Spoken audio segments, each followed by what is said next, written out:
I'm now going to read you a poem that was written by Abby Robertson from Denver, Colorado. In 2013, I believe it was written, and I've adapted it for Michigan. I'm a person who was blind to the gun violence in our country, but now that I see clearly, I cannot walk away. I'm a person who understands that guns are wanted for hunting and self-protection, but I wish that this would be restricted to those who can pass a background check. I am a person who believes it would be much harder for criminals to get guns if private sales would proceed with a background check. I'm a person who knows that assault weapons are weapons of war, not protected by the Second Amendment, and do not belong in our streets.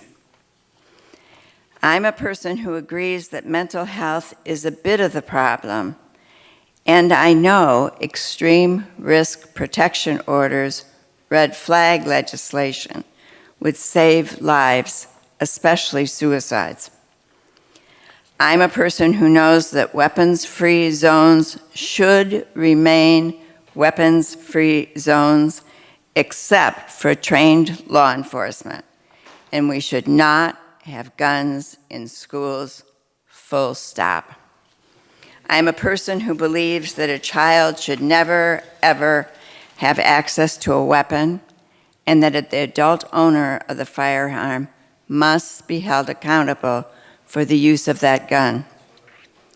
I am a mom who is deeply saddened and heartbroken when any other mom suffers the pain of losing a child. I am a person who vows to take action every single day until this problem has been mitigated and America can be at peace again.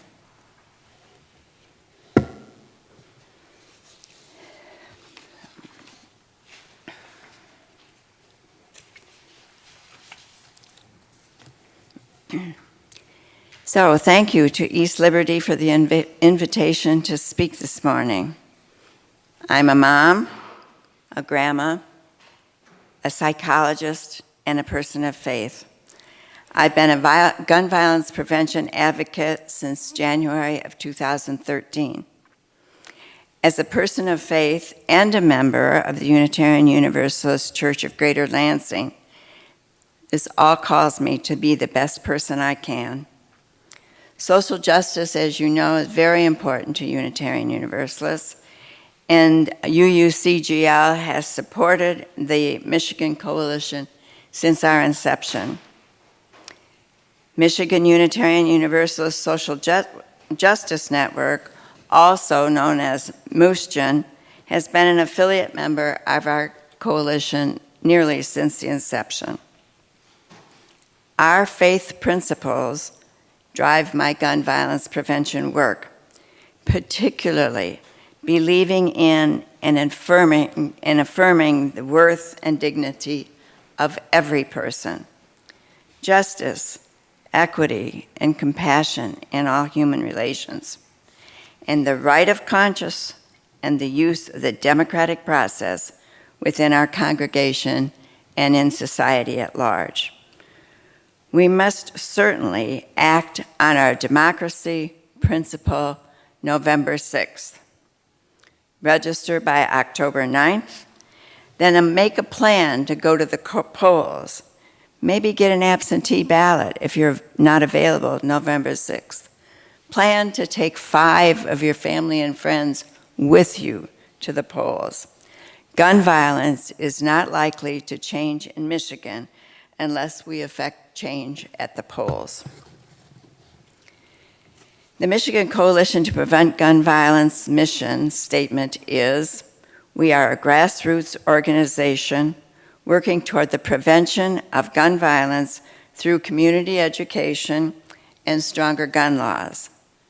Please pick up a brochure downstairs, sign up to be on our mailing list so that can be directly involved in our work.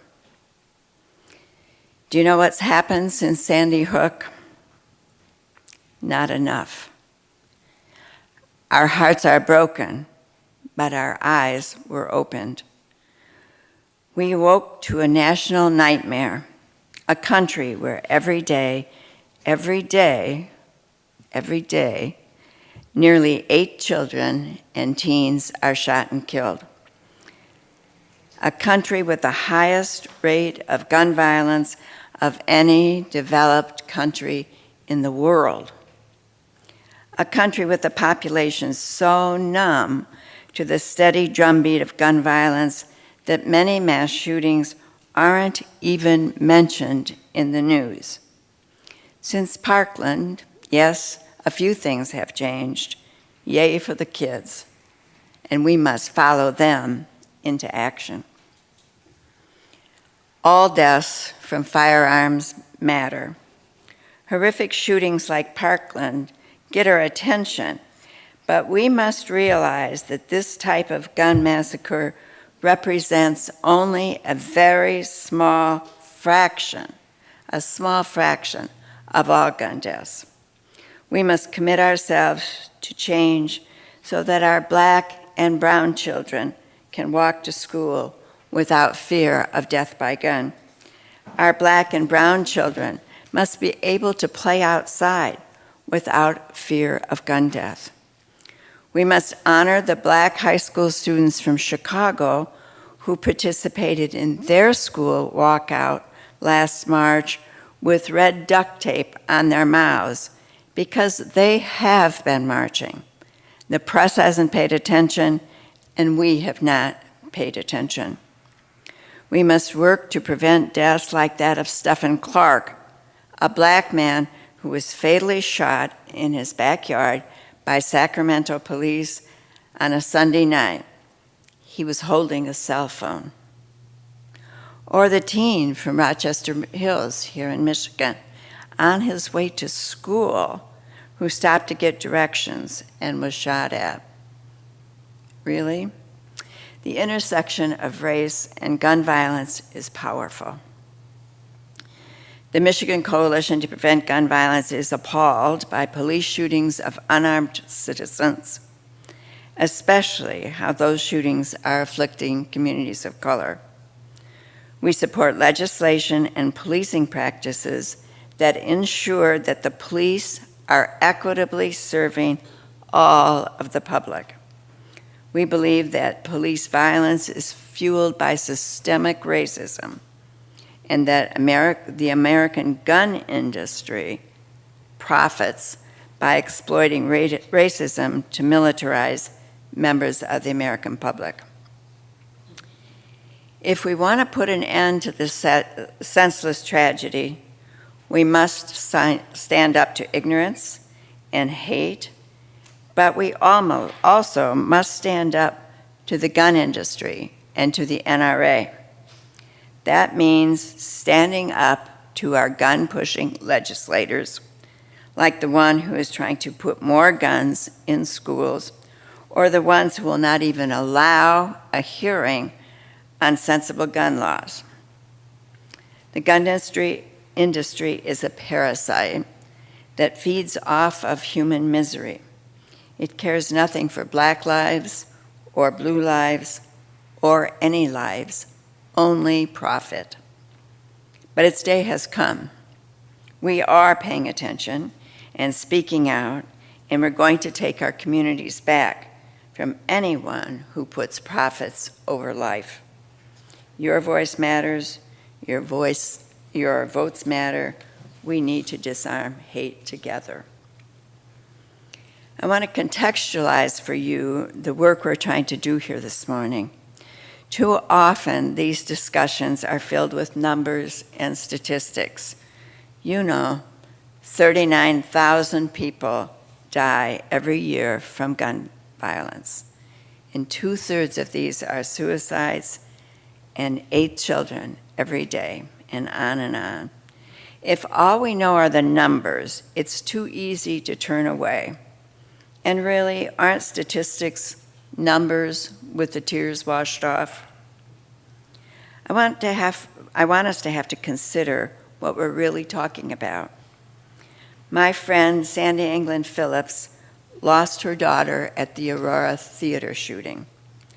And she wrote these words 3 years after Jessica's death, when she was finally able to view the autopsy diagrams of her child.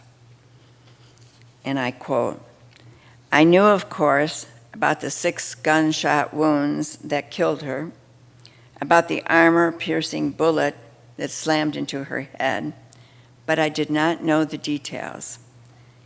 I felt like it was time to know. On the autopsy, my husband and I didn't look at the photographs.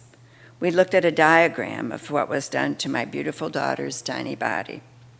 Her right leg was ripped apart and rammed into her left leg. Her abdomen received 4 bullets and additional fragments. Fragments were lodged in her right wrist and other places. Her left clavicle was broken by a bullet. In her head, a bullet had left a 5-inch hole. The bullet entered through her left eye, ripping apart her brain." Unquote. I read a bit of Sandy's story to try and humanize what we're talking about here. It communicates some of the pain, I think, of gun violence. Calls for better mental health treatment as a preventative measure almost always follow a mass shooting. You'll often hear the gun lobbies say, mass shootings only happen in gun-free zones. This is factually wrong. The truth is that 83% of mass shootings happen in places with guns, frequently in a private home, perpetuated by a male gun owner known to the victims. So it's 4 or more people shot in one incident is how a mass shooting is defined. It's usually a man kills his children, maybe his wife, and then himself. We don't hear about those. There have been 262 mass shootings in the U.S. so far this year. There were 346 mass shootings in 2017. These massacres are so horrible that many people respond with the assumption that the shooter must be mentally ill. In some very few cases, that proves to be true. However, mass shootings by a disturbed individual is statistically rare and virtually unpredictable. In general, the mentally ill are no more likely to commit acts of violence than the general population. Only about 4% of all violence in the United States can be attributed to mental illness. Usually people who are mentally ill are preyed upon in our society. They don't commit the violence. This mental illness issue being raised in the context of gun violence, especially mass shootings, can provide a false sense of security to the general public and can invoke avoidance and social rejection of people with mental illness. So we have to be very careful to pay attention to the civil rights of people who are mentally ill. We don't want anyone to refuse treatment for depression or anxiety or any of the other myriad kinds of things that can trouble all of us. We don't want people to avoid that, thinking that they'll take their guns. I'd like to turn our attention for a moment to deaths by firearm in children and young adults. Firearm injuries are the cause of death of 8 children and young adults every single day in the United States. American children are 16 times more likely to be killed in unintentional shootings than their peers in other high-income countries. Over the past year, reports have documented America's extraordinary number of child-involved shootings. These occur when a child happens on a gun or is left alone with one and ends up shooting themselves or another person. Such disasters result in hundreds of child fatalities and have made American children 9 times more likely to die of gun violence than anywhere else in the developed world. These stories are endless and gruesome. A toddler shoots an infant while they're left alone in a car. A 5-year-old boy shoots a 3-year-old girl, and on and on. Talk of good guys and bad guys loses all meaning when a toddler has shot his baby brother. We could admit that there are too many guns and get serious about reducing that number. These child deaths are a uniquely American problem. In other countries, simply accepting such an endless string of unintentional killings would be unthinkable. And as the child accident statistics have poured in, so have those on the efficacy of gun control. It's becoming harder and harder to deny that more guns equals more violence. And thanks to Nathan Robinson for some of that synopsis. Of the 39,000 deaths in our country, what we don't hear about enough or talk about is that 2/3 of those deaths are suicides. 39,000 deaths in our country every year, and 2/3 of those are suicides. Suicides, we know, are acts of impulse. Most people decide to attempt suicide within an hour of actually making the attempt. Only about 3% of people who attempt suicide by other means go on to try again. With a firearm, there are almost no second chances. Mass shooting gets all the press, but today we are remembering the much larger number of daily grinding deaths in all our communities.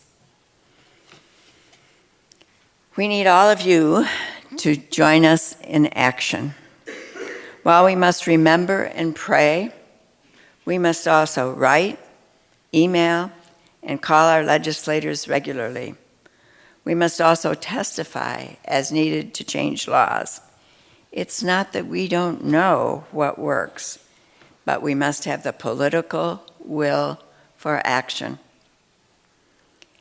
Access to firearms is the connection in all gun violence deaths. More guns equals more deaths.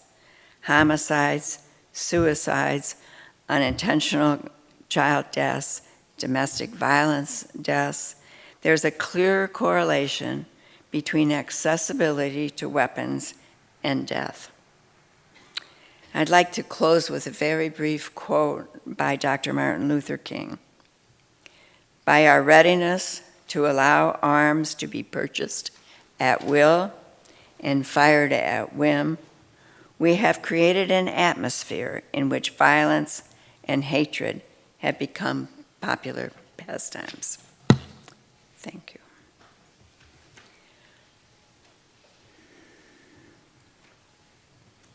So could we all join together and sing The Fire of Commitment